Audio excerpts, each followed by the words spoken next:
प्रणाम।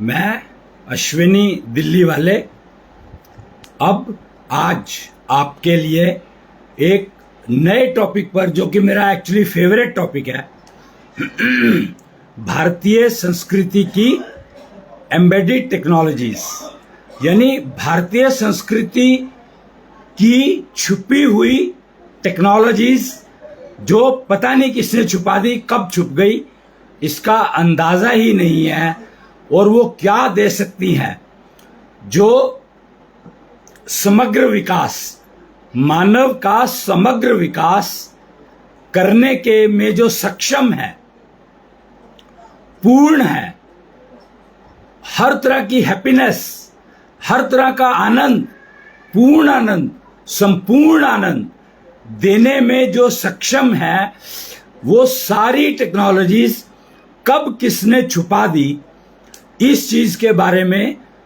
चर्चा ही नहीं है मार्केट में। हम लोग 20 साल पहले से, 20 क्यों, 2003 यानी वैसे 1995 1995 से काम कर रहे हैं इन पर, तो तकरीबन 30 साल हो गए। 31वां साल शुरू हुआ, 25 आ गया है, 295 और 225, 25 और 10 35, 36वां साल शुरू हुआ है। दक्षिण्या संवत आया था 2006 में, जिसमें वो सारी टेक्नोलॉजीज जो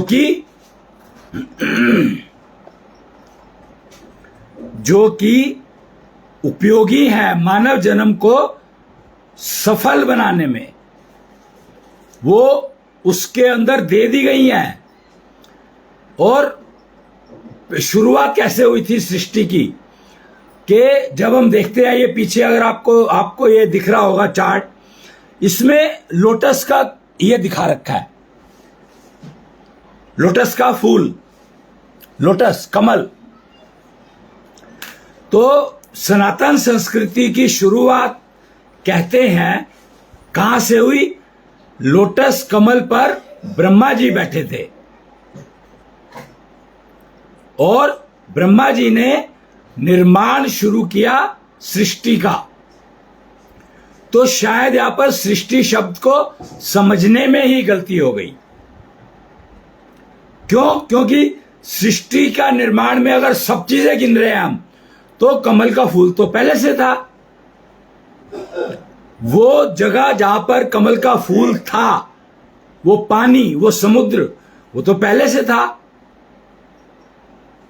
ब्रह्मा जी वो तो पहले से थे, कमल के फूल के ऊपर बैठे हैं, वो पहले से थे। अब उसके ऊपर पहले ब्रह्मा जी बैठे थे, अब उसके ऊपर ये समय चक्र आकर बैठ गया है।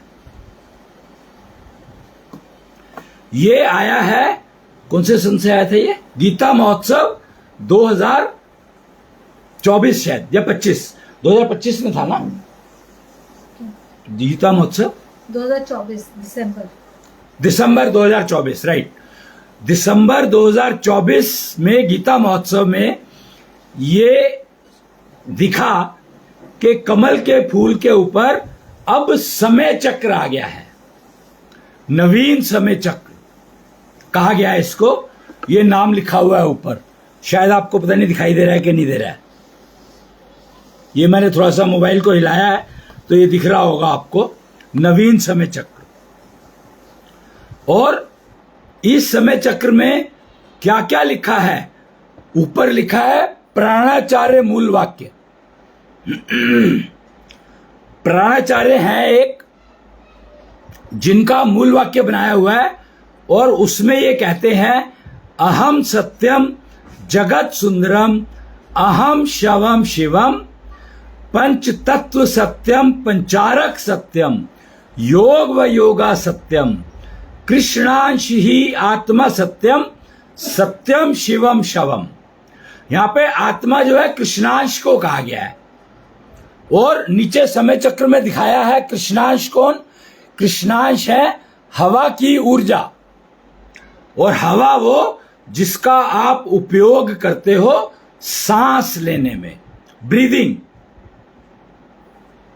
और इस समय चक्र के यहां पर लिखा हुआ है लेफ्ट में, आपको शायद दिख रहा हो, मैं आपको कोशिश करता हूं दिखाने की। जी, ये देखेंगे एक वो बना हुआ है स्वास्तिक, ये स्वास्तिक बना है और इस स्वास्तिक के ऊपर लिखा है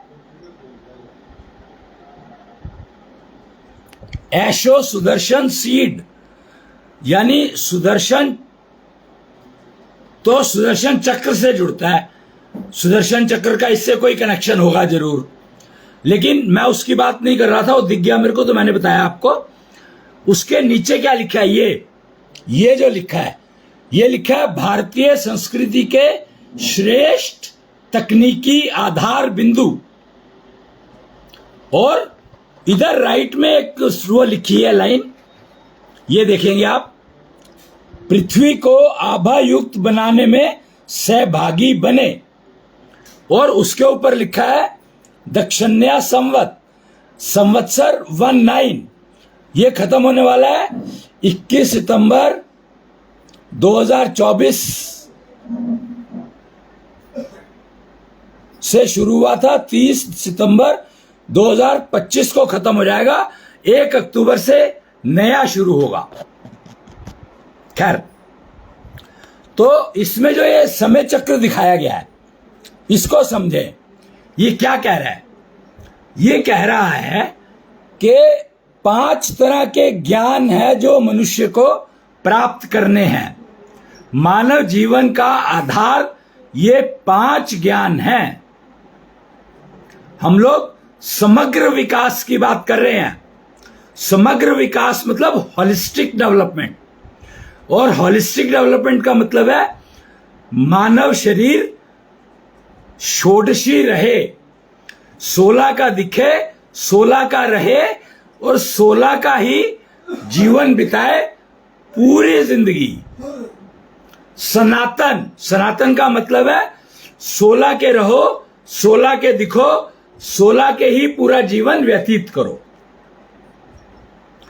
उसके लिए 5 ज्ञान है जो आप सीखने होंगे आपको। अगर आप सनातन बनना चाहते हैं, अगर आप सनातन अपने जीवन में उतारना चाहते हैं, सनातन का अर्थ मैंने बताया 16 के रहो, 16 के दिखो। कोई रोग नहीं, कोई वो नहीं, कष्ट नहीं, किसी तरह का पाप कर्म नहीं, किसी तरह का पाप कर्म फल नहीं, किसी तरह की नेगेटिव सोच नहीं, किसी तरह का क्राइम नहीं, किसी तरह का क्रोध नहीं, किसी तरह का लोभ नहीं, किसी तरह की ईर्ष्या नहीं। इन 9-10 चीजों से मुक्त होने के लिए ये दिए गए हैं 5 तरह के ज्ञान। तत्व ज्ञान, तत्व ज्ञान यानी मैं किन तत्वों का बना हूं। जैसे मैंने बताया था आपको, ये प्राचार्य मूल वाक्य लिखा है। प्राचार्य मूल वाक्य में कहा पंच तत्व सत्यम पंचारक सत्यम। तो पंच तत्व ज्ञान का मतलब कि मैं 5 तत्वों का बना हूं, वो जानूं कि मेरे कौन कौन से तत्व की परसेंटेज क्या है मेरे अंदर, ये है तत्व ज्ञान। उसके बाद आता है आत्मज्ञान। आत्मज्ञान क्या है? आत्मज्ञान है पंचारक की जानकारी। पंचारक क्या है? पंचारक है आपको आपके मन, आपकी आत्मा, आपकी ऊर्जा, इनका ज्ञान होना। क्या आपका मन, वो कहते हैं, एक अभी ना मैं किसी ने एक पोस्ट डाली थी ट्विटर पे, उसमें क्या लिखा था कि जो अगर 5 तत्वों से शरीर बना है और जब मर जाता है तो आत्मा निकल जाती है, तो नरक में किसको कढ़ाई में डाला जाता है? वो कहते हैं ना, नरक में कढ़ाई है जिसमें आपको डाला जाता है। तो नरक में किस चीज को डाला जाता है भाई? आप 5 तत्वों का शरीर बनाए, वो मर गया, आत्मा निकल गई। तो ये समझ में तब तक नहीं आएगा जब तक आपको पंचारक का ज्ञान नहीं होगा। पंचारक मतलब जो आप 5 तत्वों के शरीर को जीवित रखता है। उसमें मन और आत्मा 2 हैं। मन आत्मा के ऊपर सवार होता है, तो आत्मा मन को लेकर जाती है नरक के कढ़ाई में और मन को डाल देती है कढ़ाई में। आत्मा का कुछ बिगड़ता नहीं है। आत्मा तो उसको फेंक के कढ़ाई में और चली गई एक तरफ, वो तो ट्रांसपोर्ट है। और वो मन कढ़ाई में डाल दिया जाता है नरक का। उसको मन को एहसास होता है नरक का। आप देखो ना, आपको कष्ट कहां होता है? कहां महसूस करते हो आप कष्ट? मन में करते हो। ईर्ष्या मन से होती है, लोभ मन में आता है, क्रोध मन में आता है। ये सारी चीजें मन से ही तो जुड़ी है। तो नरक के कढ़ाई में आपका मन डाला जाता है। और कर्म फल, मन है कर्म फलों का गट्ठर। तो जब कढ़ाई में डाला जाता है तो कढ़ाई में डालने से क्रोध, ईर्ष्या, ये सब चीजें वहां जल जाती हैं। उसके बाद मन जन्म लेता है। तो शरीर कौन सा मिलता है? कर्म फल के हिसाब से। पुनर्जन्म निश्चित है।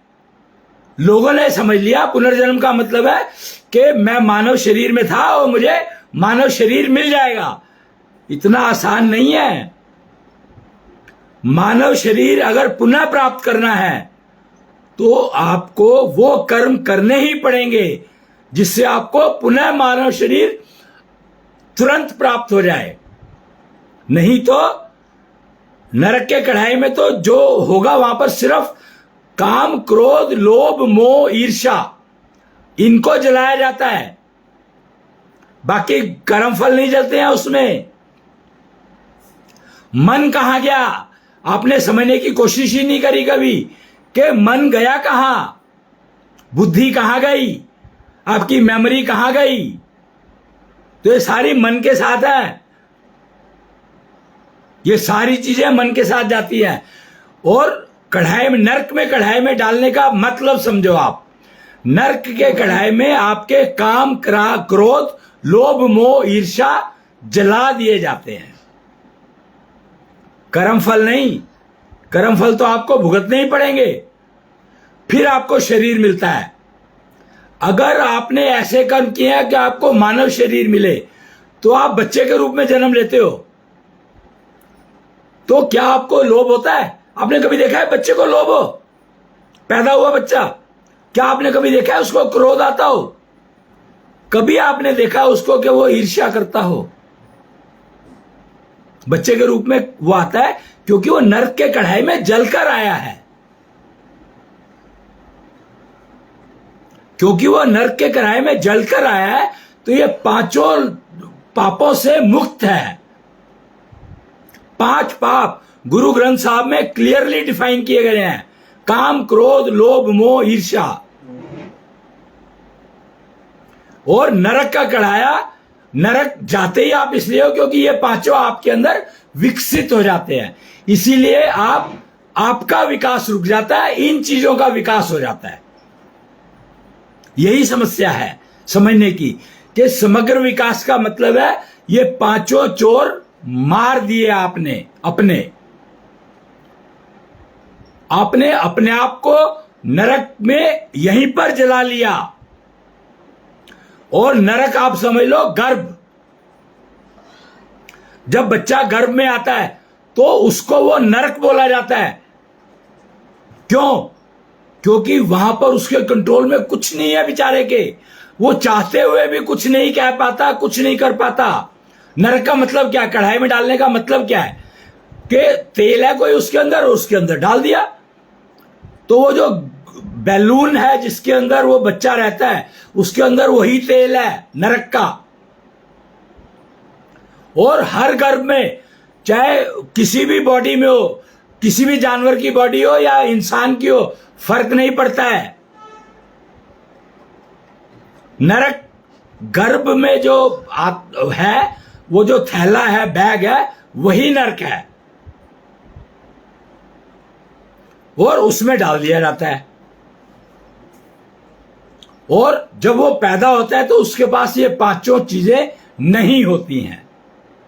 अब यहां पर पेरेंट्स की जिम्मेदारी है कि वो इन पांचों चीजों से बच्चों को बचाएं, उनको सिखाएं कि इन पांचों चीजों से कैसे बचना है। और ये सारा ज्ञान ही दक्षिण्या संवत में दिया गया है। यही सारा ज्ञान है। आप अपने आप को नरक के कड़ाई से बचने के लिए संत बन जाएंगे, कोई फर्क नहीं पड़ेगा। आपको वो नॉलेज, वो जानकारी, अभ्यास करनी ही पड़ेगी कि आप नरक के कड़ाई में ना जाएं। बस इतना सही है गेम। लोग कहते हैं कि उनका जन्म ही नहीं हुआ। कुछ लोगों के बारे में कहा जाता है ना, वो तो बच्चे मिल गए, उनका जन्म नहीं हुआ, योनि से जन्म नहीं हुआ उनका। तो मतलब ये है कि वो नरक के कड़ाई में नहीं गए, मनुष्य जन्म मिल गया उनको। तो ये संभव है, बिना योनि के जन्म संभव है। और यही ब्रह्मा जी ने किया था। उन्होंने नारद को उत्पन्न किया, पैदा नहीं किया, उत्पन्न किया। फर्क समझो, पैदा होने में और उत्पन्न करने में फर्क है। हमें यही नहीं समझ में आया। क्यों? क्योंकि हमें पता ही नहीं तत्व ज्ञान कहते किसको है। आत्मज्ञान, पंचारक का ज्ञान ही नहीं है। शरीर पंचारक, पंचारक शब्द को समझो, जो पंच तत्व को रखता है वो पंचारक। इतनी सी बात मात्र। और वो पंचारक को ही कढ़ाई में डाला जाता है। आत्मा लिए फिरती है पंचारक को। आत्मा का काम है शरीर छोड़ना, पर वो साथ में क्या लेके जा रही है ये नहीं पता। किसी ने रिसर्च ही नहीं करी, किसी ने कोशिश ही नहीं करी समझने की। तो ये सारी टेक्नोलॉजीज भारतीय संस्कृति में एम्बेडेड हैं, बस छुपी हुई हैं। एम्बेडेड का मतलब क्या है? कंप्यूटर में जो आप टाइप करते हो वो लिख देता है स्क्रीन के ऊपर। तो वो कर कौन रहा है? तो वो सारी चीजें छुपी हुई हैं हार्ड डिस्क में।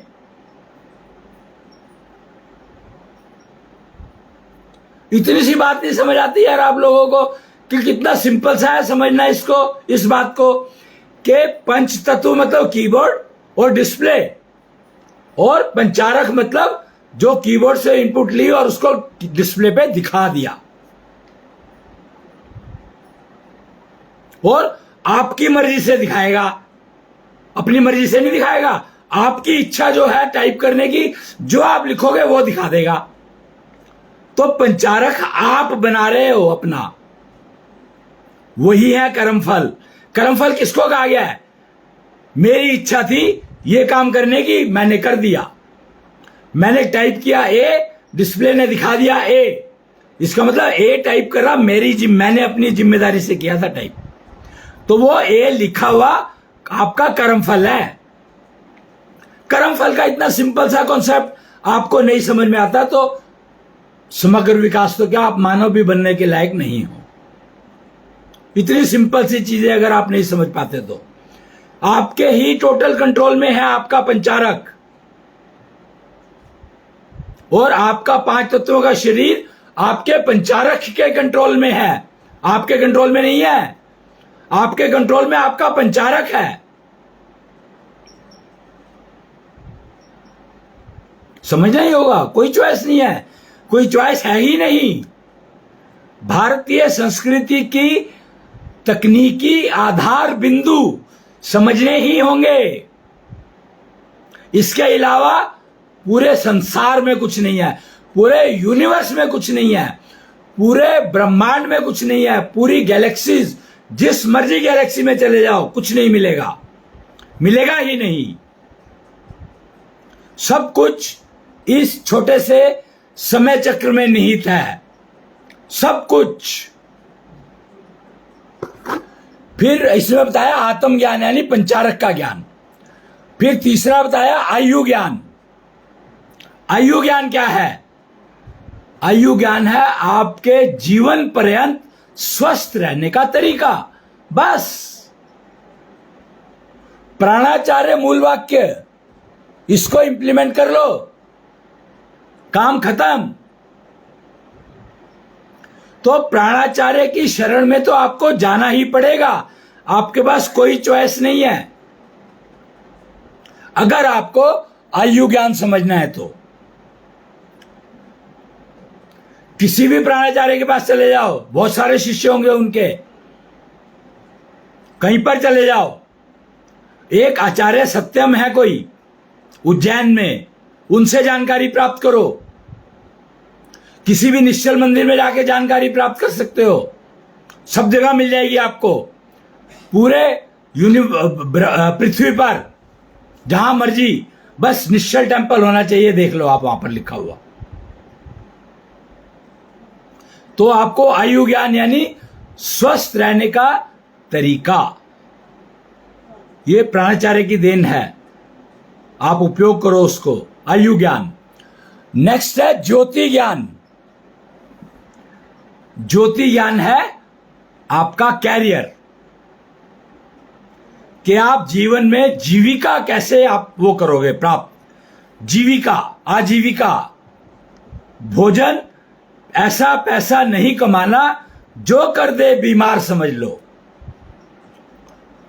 और आज की तारीख में हमें पहचान ही नहीं है पैसे की, पहचान ही नहीं रही कि ऐसा पैसा नहीं कमाना जो कर दे बीमार समझ लो।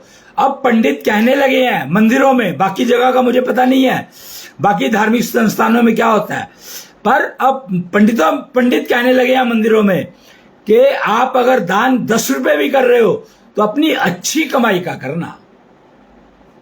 पर क्या वो आपकी अच्छी कमाई की पहचान बता रहे हैं? या आपने पूछा उनसे कि पंडित जी अच्छी कमाई किसको कहते हैं? ये सवाल करना सीखो, तभी आप कुछ सीख पाओगे, समझ पाओगे। करना ही पड़ेगा आपको, ये ऐसे प्रश्न पूछने ही पड़ेंगे आपको, तभी आप समग्र विकास को गर्व से अपना सकते हो। गर्व से अपनाना है। गर्भ में आते ही पेरेंट्स की जिम्मेदारी है कि उनके जो 5 पाप जल रहे हैं वो खत्म हो जाए और वो दोबारा डेवलप ना हो, तभी समग्र विकास संभव है। तो ये ज्योति ज्ञान है। उसके बाद है व्यवहार ज्ञान। अब इसके बारे में तो शायद मुझे बताने की जरूरत नहीं है।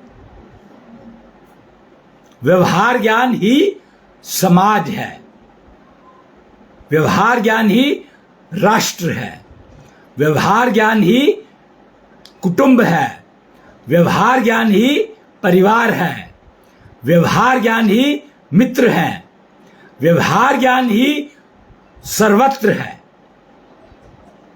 व्यवहार ज्ञान ही आधार है आपको उन 5 चोरों से बचाने का। अगर आप उन 5 चोरों से बचना चाहते हैं जो कि आपको नरक की तरफ ले जा रहे हैं, तो आपको व्यवहार ज्ञान समझना ही होगा, सीखना ही होगा। व्यवहार ज्ञान का आधार है कि मैं कोई भी ऐसा काम ना करूं जो समाज के किसी भी वर्ग को नुकसान ना पहुंचाए। ये एंश्योर करना के आधार है ये कि मैं कोई भी काम करूं, कोई भी ऐसा काम ना करूं जिससे समाज के किसी भी वर्ग को कोई नुकसान ना पहुंचे। यह है व्यवहार ज्ञान का आधार, और इसके ऊपर आप व्यवहार बिल्ड करो, आपको 5 चोरों से मुक्ति 100% संभव है, 100% संभव है। उसके बाद नीचे क्या लिखा है? 4 रास्ते हैं इन 5 ज्ञान को प्राप्त करने के लिए 4 रास्ते हैं। कर्म, इसका तो ज्ञान मेरे ख्याल से मुझे बताने की जरूरत नहीं है, गीता ने कर्म की ही बात की है। भक्ति, भक्ति का मतलब है कर्म करने का पूर्ण ज्ञान, डेडिकेशन, पूरा ज्ञान सीखना कि मैं जो कर्म करूंगा उसके लिए मेरे को पूरी नॉलेज होनी चाहिए। भक्ति इतना ही है बस, मात्र। फिर है शक्ति। अब शक्ति तो आप कहने की जरूरत है क्या, कोई भी काम करोगे उसमें शक्ति तो चाहिए ही आपको। तो अंदाजा लग जाए कि इस काम को कर, ये 1 किलो की ईंट उठानी है, इसमें मुझे जितनी शक्ति चाहिए वो शक्ति मेरे पास हो। पहले एक्वायर करूं, मैं अर्जित कर लूं उस शक्ति को। हम समग्र विकास की बात कर रहे हैं और आधार बिंदु है, ये टेक्निकल आधार बिंदु है भारतीय संस्कृति के। तो उतनी शक्ति मैं अपने अंदर विकसित करूं जिससे मैं वो 1 किलो की ईंट उठा पाऊं। और चौथा है समय, समय पर काम को पूर्ण करना। और बताओ इसमें कोई आर्ग्यूमेंट संभव है क्या कि समय पे अगर हम काम पूर्ण नहीं करेंगे तो परिणाम कैसे मिलेगा? अपेक्षित परिणाम मिल ही नहीं सकता। समय पे अगर हम काम शुरू नहीं करेंगे तो आपको रिजल्ट कैसे मिलेंगे? तो वो ज्ञान कि कितने समय में पूरा करना है काम, कोई भी हो कर्म आप करने वाले हो, और कब शुरू करना है, शुभ मुहूर्त क्या है, बेस्ट टाइम टू स्टार्ट क्या है। पीताम्बरो एनर्जी चाहिए तो 4 बजे से 7 बजे तक उपलब्ध है और तो उसके बाद है ही नहीं, तो क्या करोगे? तो आपको 4 बजे सूर्य का दर्शन करने ही पड़ेंगे, आपके पास कोई हल नहीं है। सूर्य जहां भी दिखे, ब्लू ब्रिजो एनर्जी आपको चाहिए तो शाम के 4 से 7 के सूर्य के दर्शन करने ही पड़ेंगे आपको, आपके पास कोई हल नहीं है। फिर भक्ति, यानी उस समय में आपको करना क्या है वो आपको सीखना ही पड़ेगा, उसका अभ्यास करना ही पड़ेगा और उसी समय में करना पड़ेगा, नहीं तो नहीं मिलेगा, नहीं मिलेगा। वही तो कर्म है। और शक्ति तो नेचुरली जहां जाना है वहां जाने के लिए आपको शक्ति तो चाहिए ही चाहिए, नहीं तो कैसे पहुंचोगे, कैसे करोगे काम? नहीं कर सकते, संभावना ही नहीं है कोई। तो ये अब 2024 के गीता महोत्सव में कमल के ऊपर ये समय चक्र बैठकर आया है और अपने साथ क्या क्या लेकर के आया है, ये सारा का सारा ज्ञान इस छोटे से पोस्टर पे दिया गया है। छोटा सा है ये, पर इसमें सारा दिया हुआ है टोटल। तो आज मुझे, क्योंकि इसके सिर्फ आधार बिंदु बताने थे और शुरुआत करनी थी, आज बहुत महत्वपूर्ण दिन है। 19 तारीख शुरू होने वाली है, या हो गई होगी, 6 बज गए तो 19, यानी सूर्य और मंगल का योग सबसे ज्यादा पावरफुल दिन होता है। राशि बदलने की प्रक्रिया शुरू होती है आज से। जो एस्ट्रोलॉजर है उनको पता होगा इस बात का, ज़ोडिएक साइन रीडर्स है उनको पता होगा, ज़ोडिएक साइन 19 तारीख से बदलना शुरू होता है। बहुत महत्वपूर्ण दिन है। तो मुझे ये जानकारी आज से शेयर करनी शुरू करी है। पहला लेक्चर दिया है मैंने, ये भारतीय संस्कृति के तकनीकी आधार बिंदु, ये जो लेफ्ट साइड में लिखा था, ये लिखा हुआ। और टारगेट क्या है, एम्बिशन क्या है? पृथ्वी को आभायुक्त बनाने में लोगों को सहभागी बनाना, entire human race one team, ये लक्ष्य है। और यहां पर ना एक शंख दिखा रखा है, अगर आपको दिख रहा हो तो, और उसके ऊपर निश्चल कुछ लिखा हुआ है, निश्चल निश्चल निश्चल खाटू श्याम, निश्चल खाटू कुछ तो है, आगे नीचे पढ़ा नहीं जा रहा मेरे से, वो थोड़ा टेढ़ा सा फोटो ऐसी है, पढ़ा नहीं जा रहा है। निश्चल खाटू यानी बर्बरीक, जो कि अब कुच्छल श्याम के नाम से बैठे हैं। दिल्ली का राज उनके देखरेख में चलेगा। एनसीआर 100 माइल, कालका जी मंदिर से 100 माइल का घेरा मान लो आप, सर्कल ड्रॉ कर लो। वो निश्चल खाटू, कुच्छल श्याम, निश्चल बर्बरीक, उन्होंने ये शंख टेक्नोलॉजी इंप्लीमेंट करने की आदेश जारी किया है। और ये बहुत सारे टेक्नोलॉजी प्रोजेक्ट्स वगैरह वगैरह दे रखे हैं, तो इनको मैं आगे धीरे धीरे एक एक लेक्चर में कवर करूंगा, कवर करने की कोशिश करूंगा। तब तक के लिए जय कृष्णेंद्र।